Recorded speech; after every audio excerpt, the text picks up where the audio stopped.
हम लोग पढ़ रहे थे सेंटर ऑफ मास, और सेंटर ऑफ मास में ऑब्लिक कॉलिजन पर क्वेश्चन कर रहे थे हम लोग। अब देखो नेक्स्ट क्वेश्चन हमें दे रखा है, इन ऑब्लिक कॉलिजन हमें प्रूव करना है, इन ऑब्लिक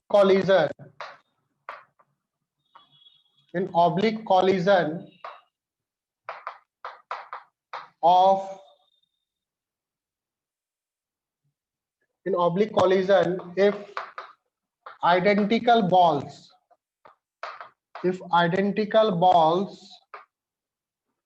collide,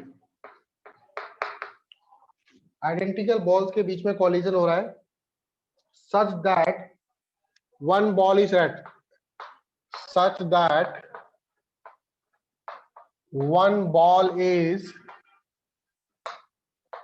at rest, एक बॉल जो है वो रेस्ट पर है, then prove that both balls will move, then prove that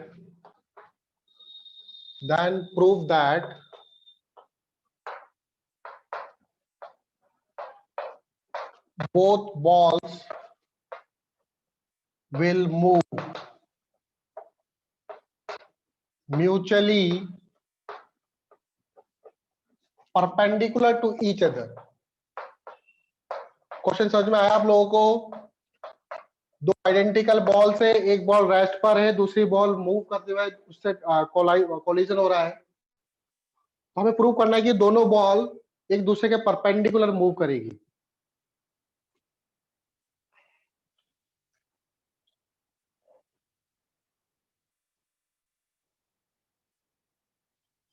ठीक है, जैसे जैसे मान लो आप लोग एक बॉल ये है, दूसरी बॉल को ऐसे मान लो, ऑब्लिक कॉलिजन हो रहा है, ये बॉल रेस्ट पर है, ई आपको 1 दे रखा है, ठीक है, ई 1 लेंगे हम लोग। मान लो ये यू वेलोसिटी से टकरा रहा है सर ई क्यों 1 लेंगे? ई मतलब ऑलरेडी गिवन है, आपको 1 लेना है, ठीक है। Okay sir. तो आपको प्रूव करना है कि दोनों जो मूव करेंगे वो परपेंडिकुलर टू ईच अदर करेंगे। कैसे करोगे? चलो मान लेते हैं इन दोनों के बीच में कॉलिजन हो रहा है। कैसे बॉल है? आइडेंटिकल बॉल है, ई की वैल्यू क्या दे रखी है? ई इक्वल टू 1 दे रखा है, तो किस तरह कॉलिजन हुआ? ये ई इक्वल टू 1 है, तो किस तरह कॉलिजन है? ये इलास्टिक कॉलिजन है। इलास्टिक कॉलिजन में क्या होता है, अगर आइडेंटिकल बॉल्स के बीच में हेड ऑन इलास्टिक कॉलिजन होता है तो क्या होता है? दोनों की वेलोसिटी एक्सचेंज होती है क्या? हाँ सर। याद है? हेड ऑन कॉलिजन में क्या होता था? एक की वेलोसिटी दूसरी वाली बॉडी के पास चली जाती थी, लेकिन यहां पर तो क्या हो रहा है? ऑब्लिक कॉलिजन हो रहा है। तो ऑब्लिक कॉलिजन में क्या होगा? देखो, मान लो ये दोनों बॉल के बीच में आपस में टकरा है, काइनेटिक एनर्जी कंजर्व होगा। हाँ ठीक है, इसकी वेलोसिटी u इस तरफ थी टकराने से पहले, मान लो ये थीटा एंगल पर टकराया, तो u के होंगे दो कंपोनेंट, एक कंपोनेंट तो इस तरफ, ये वाला कंपोनेंट क्या होगा? u sin थीटा, और ये वाला कंपोनेंट क्या होगा?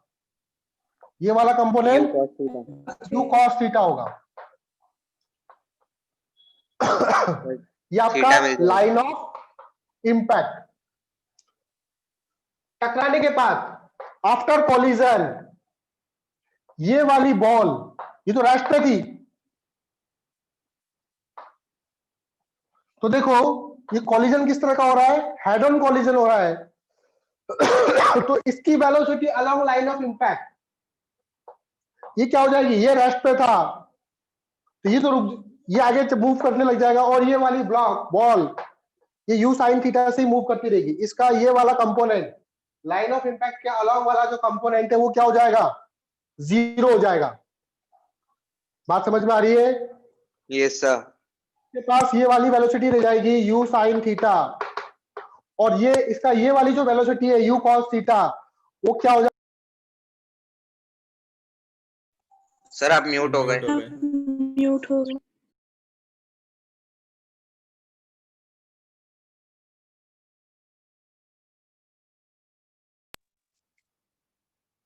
आई बात समझ में? Yes sir. Yes, sir. Velocity क्यों एक्सचेंज हो गई? ये रेस्ट पे था, ये मूव कर रहा था यू cos थीटा से, क्योंकि हेड ऑन कॉलिजन हो रहा है तो इसकी वेलोसिटी इसके पास चली जाएगी यू cos थीटा, तो ये हो जाएगा यू cos थीटा, ये हो जाएगा यू sin थीटा। तो दोनों कैसे मूव करेंगे? You sin theta you cos theta एक दूसरे के परपेंडिकुलर होंगे, तो दोनों परपेंडिकुलर मूव करेंगे। आई बात समझ में? Yes, sir. कोई doubt? No, sir. Not sir. ठीक है।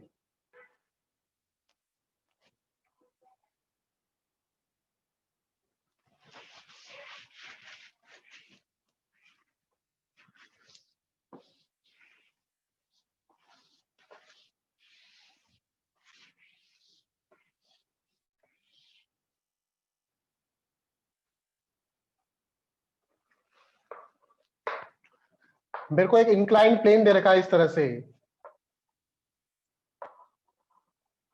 ठीक है। इंक्लाइंड प्लेन आपका क्या है? फिक्स्ड है। ये आपका फिक्स्ड है, मूव नहीं कर सकता। ये थीटा है। यहां पर एक बॉल है, एम मास ले लो इसका।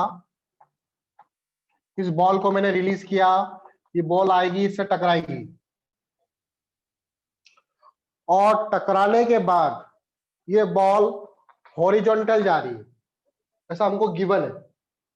If ball moves horizontally just after collision, if ball moves horizontal just after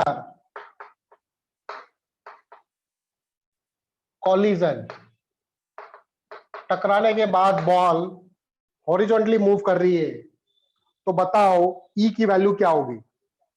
then E equal to इसका कोफिशिएंट ऑफ रेस्टिट्यूशन क्या होगा? E की वैल्यू क्या होगी? आपको ऑप्शन भी गिवन है, tan theta, B cot theta, C tan square theta, और D cot स्क्वायर थीटा। तो बताओ क्या आंसर होगा इसका? सोचो। चलो बताता हूं मैं। मान लेते हैं ये u वेलोसिटी से आ रहा है, ये आपकी बॉल, लाइन ऑफ इंपैक्ट क्या होगा? ये लाइन ऑफ इंपैक्ट होगा। तो देखो ये u, ये थीटा, ये एंगल भी थीटा होगा, और ये वाला एंगल भी थीटा होगा, ऑल्टरनेट इंटीरियर एंगल। तो u का कंपोनेंट इस तरफ हो जाएगा u cos थीटा,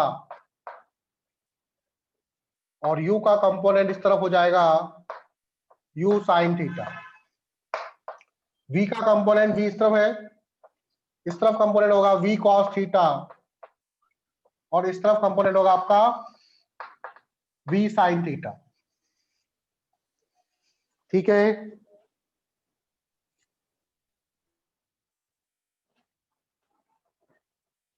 तो हमें पता है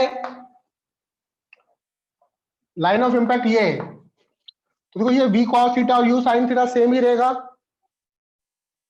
यस सर। हाँ सर। v cos थीटा और u sin थीटा पे कोई चेंज नहीं आएगा। क्यों चेंज नहीं आएगा? क्योंकि ये फोर्स लाइन ऑफ same है। इंपैक्ट के परपेंडिकुलर है, लाइन ऑफ इंपैक्ट के परपेंडिकुलर है। अब लिखेंगे velocity of separation equal to E into velocity of approach.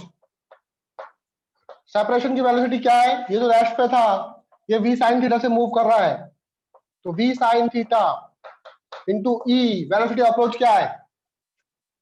Line of impact का लॉन्ग वेलोसिटी क्या है? u cos theta. किस वेलोसिटी से आ रहा था ये हो गया आपका फर्स्ट, ये हो गया आपका सेकंड।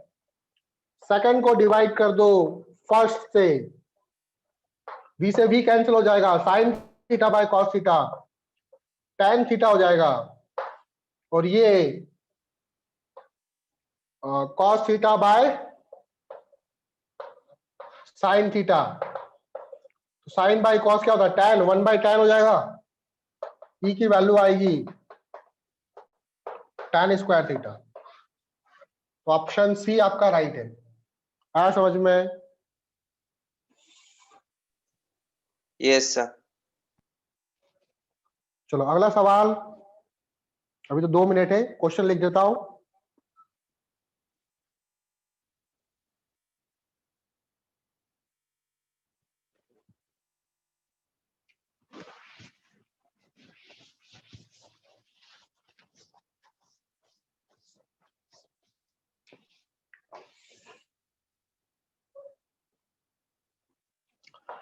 ऐसे ग्राउंड है, एक प्रोजेक्टाइल को 53 डिग्री के एंगल से मैंने प्रोजेक्ट किया, ठीक है, कितने स्पीड से? 20 मीटर पर सेकंड से। और ये जो सरफेस है, ये सरफेस रफ है, इसका म्यू दे रखा है 0.3।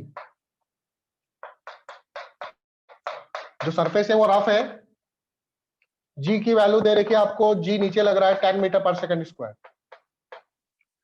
तो ये बॉल जो भी है ऐसे जाएगा, एक कोलिजन किया, फिर दोबारा करेगा, तो इस सेकंड और थर्ड कोलिजन जो होगा, सॉरी फर्स्ट और सेकंड इंपैक्ट जो होगा, फर्स्ट इंपैक्ट ये होगा, ठीक है, सेकंड इंपैक्ट, तो इन दोनों के बीच में कितना रेंज होगी फाइंड करना है मुझे। Find range of projectile motion between first and second impact. Find range of projectile motion between first and second impact। First और सेकंड इंपैक्ट के बीच में क्या रेंज होगी फाइंड करना है। सॉल्व करो इसको।